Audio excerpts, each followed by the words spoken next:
Bueno, finalmente vamos a trabajar en el problema 5 y para ello, como siempre, vamos a hacer la lectura del problema tratando de ver cuáles son los elementos nuevos que empiezan a aparecer y que puedan ser importantes para la resolución del problema mismo. Entonces comenzamos a leer. Dice, la esfera maciza y homogénea. O sea, este es un tipo de sólido rígido que incluso viene en una de las tablas que se mostraron en la Magistral 6. O sea, este es un tipo conocido de sólido rígido que ya se conoce su momento de inercia con respecto al centro masa, etc. Entonces esta esfera se suelta desde el reposo. ¿Ya? Aquí arriba tenemos una rapidez cero y dice que luego rueda sin resbalar, que ese también es un elemento que vamos a tomar en cuenta. Rueda sin resbalar por una pista curva. Dice, construye un modelo energético, así que eso también ya nos marca una pauta de lo que tenemos que hacer, que le permita calcular la rapidez del centro de masa, o sea, esto es lo que queremos, de la esfera después de descender una altura h. Así que cuando esto llega hasta acá, aquí tiene una velocidad de centro de masa. Esto se está moviendo, está rodando, pero se está moviendo hacia la derecha con una cierta velocidad.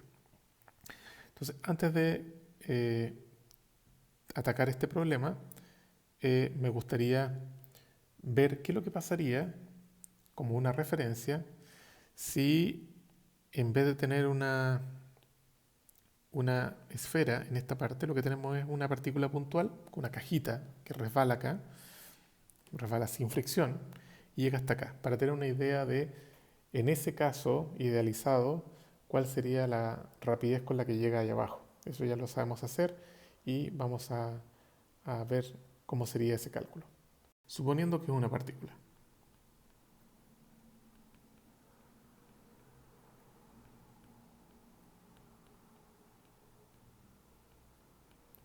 Si suponemos que es una partícula, entonces tenemos, acuérdense, para construir el modelo energético necesitamos hacer la representación pictórica.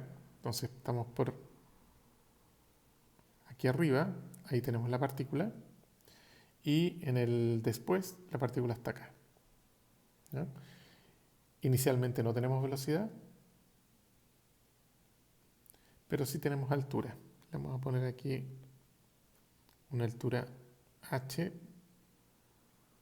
para que sea similar al problema donde tenemos una pelota. ¿Ya? Entonces esto está a una altura h sin rapidez y acá abajo está a una altura cero y con una rapidez que desconocemos, que es la velocidad que tenemos que encontrar. Después de la representación pictórica, del dibujo, lo que viene siempre es hacer el diagrama de energía. El diagrama de energía dice, no hay energía cinética de una partícula, pero sí hay energía potencial. Suponiendo que mi eje Y está ahí, sí hay una energía potencial gravitacional y al final sí hay cinética y no hay energía potencial gravitacional. Dado que aquí el problema no tiene fricción, no tiene nada, digamos que en el problema ideal, entonces nosotros hacemos el mgh por el lado izquierdo, va a ser igual a un medio mb cuadrado y estas cosas se van y la rapidez me da raíz de 2gh. ¿Ya? Ese es un valor que uno prácticamente se lo sabe de memoria. ¿Ya? Bueno, aquí la pregunta interesante es, ¿qué sucede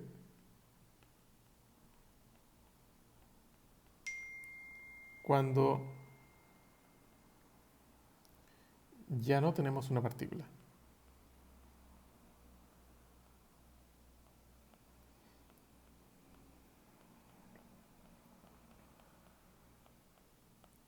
¿Será el modelo de partícula todavía un buen modelo para, para, para aproximar esta solución?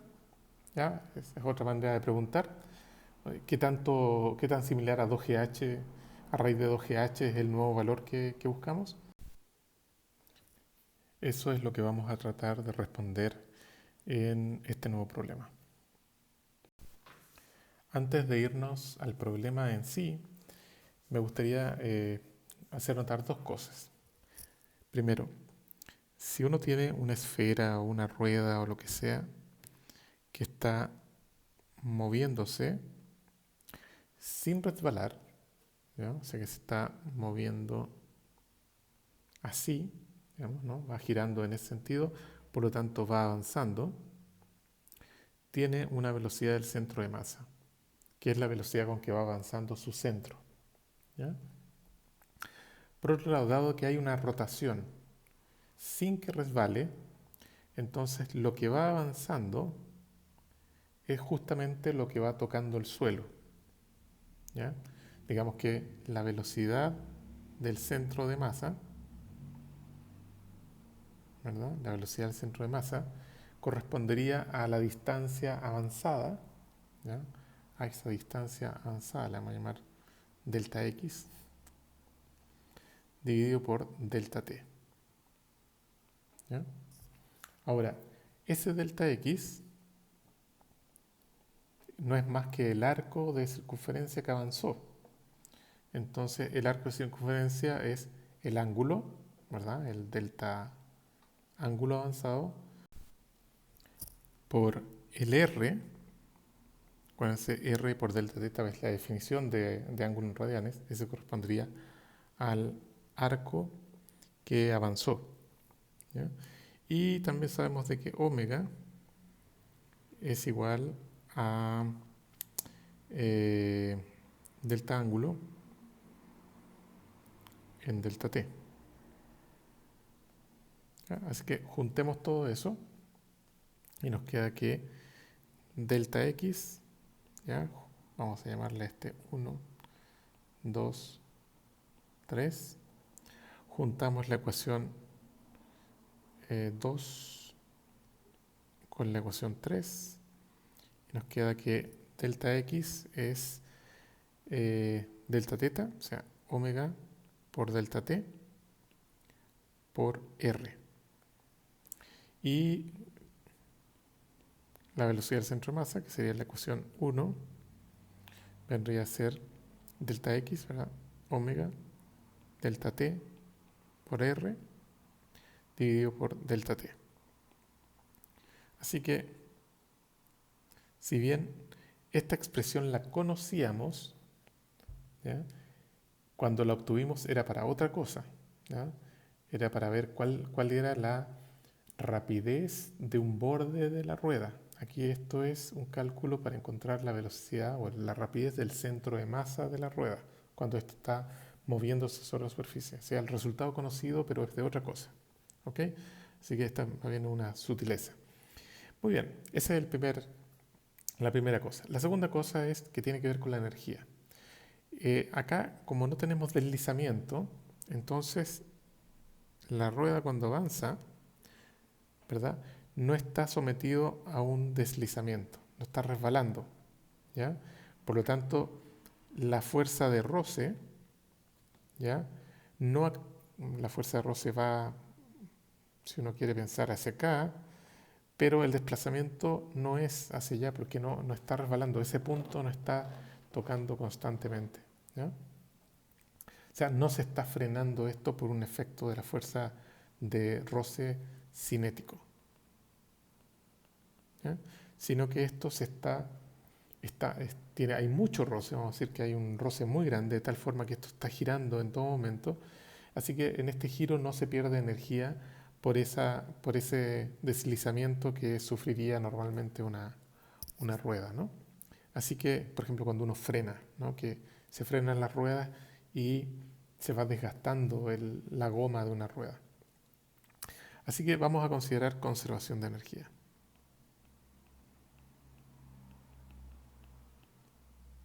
Y otra cosa, ¿Qué pasa cuando tenemos una rueda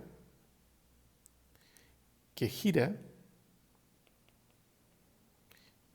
o sea, rota, vamos a decir, rota, y se traslada? Bueno, en este caso lo que tenemos es que la energía cinética es la suma de la energía cinética de traslación más la energía cinética de rotación, ¿ya? O sea, la masa en un medio mv cuadrado correspondería a la energía cinética de traslación de su centro de masa, y además todas las demás partículas que se están moviendo alrededor del centro de masa, están girando, representan entonces una energía de rotación. Y esto tiene que ver un poco con el hecho de que cuando uno hace este procedimiento, este cálculo, estas cosas, lo que hace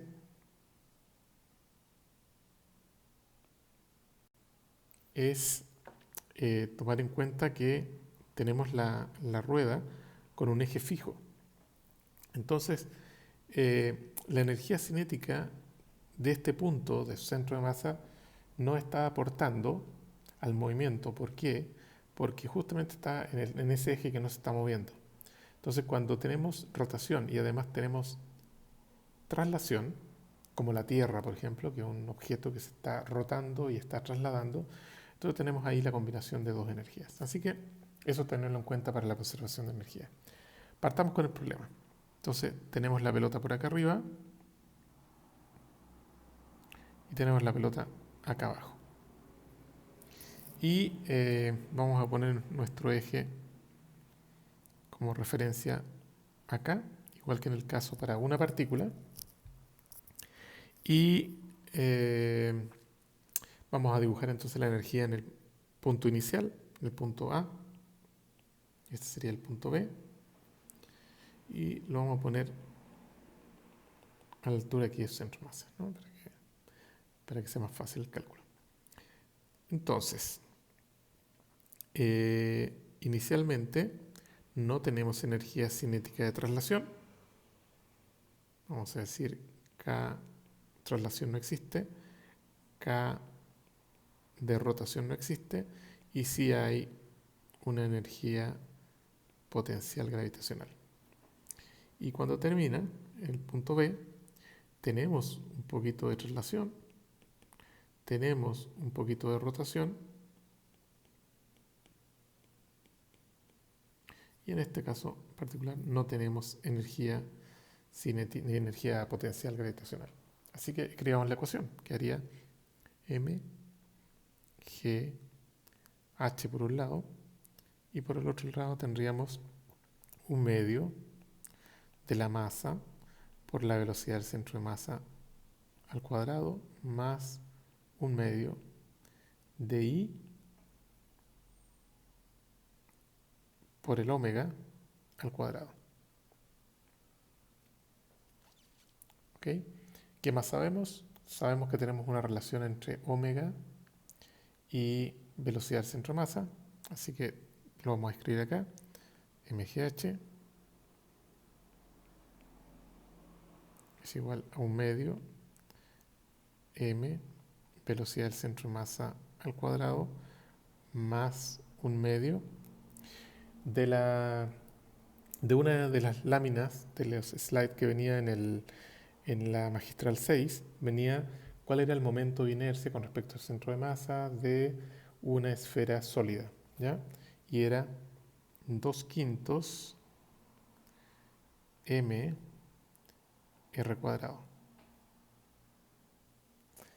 Y todo eso multiplicado por el omega cuadrado, que sería velocidad del centro de masa al cuadrado dividido por r al cuadrado. ¿Ya? Acuérdense que velocidad del centro de masa era igual a omega por r, así que ahí se nos empiezan a ir algunos elementos. Vamos eliminando todo lo que se puede eliminar. Entonces el r cuadrado se va con este r cuadrado y los tres términos tienen masas, así que esta masa se va con esta y se va con esta. Este 2 se va con este 2 y ahí ya nos queda una expresión que que ya permitiría calcular la velocidad del centro de masa, ¿no? Entonces vamos a poner acá velocidad, no me gusta ese color, aquí está, velocidad, no me hizo caso el aparato, velocidad del centro de masa, ¿verdad? Sería, bueno, esto está al cuadrado, sería por el lado derecho un GH, ¿ya? Y viene una expresión que acompaña todo lo que está al otro lado, que era un medio más un quinto, ¿verdad? Que es un GH, y aquí sería un 10, entonces sería 5 más 2, son 7 décimos. ¿Ya? Y aquí sacamos la raíz cuadrada.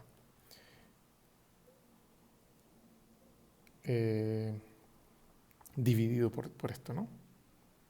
Dividido por 7 décimos. Así que